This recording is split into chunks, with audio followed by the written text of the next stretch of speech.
Firefighting in Canada this week is brought to you by VFIS of Canada, a division of CVIS Incorporated, Canada's largest insurer of firefighters. In this week's episode, a new study finds the record-breaking 2023 wildfire season in Canada was enabled by climate change. Then, growing safety concerns surrounding the Nova Scotia Firefighters School have raised questions regarding oversight. And the Calgary Fire Department introduced a pilot program installing 360-degree cameras on a fire engine.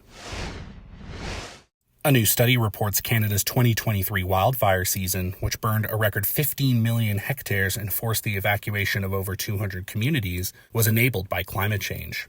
Authors of the study cited Canada's warming climate, which, on average, has increased by 2.2 degrees Celsius since 1948, nearly twice the global average of 1.7 degrees Celsius in the same time period.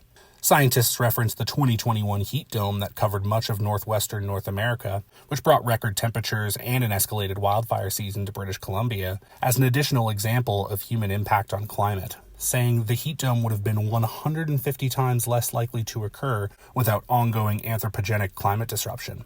The study, published in Nature Communications, called for an increased focus on innovative and integrated fire management strategies that prioritize risk mitigation, and for stakeholders to foster a more fire-resilient environment to mitigate fire activity.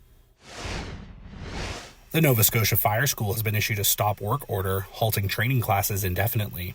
The school has been under a microscope since 2019 when Skylar Blackie, a full-time firefighter with the Truro Fire Service, died during a certification exam when a fire extinguisher exploded. The school admitted in 2022 it failed to perform routine inspections and keep adequate records.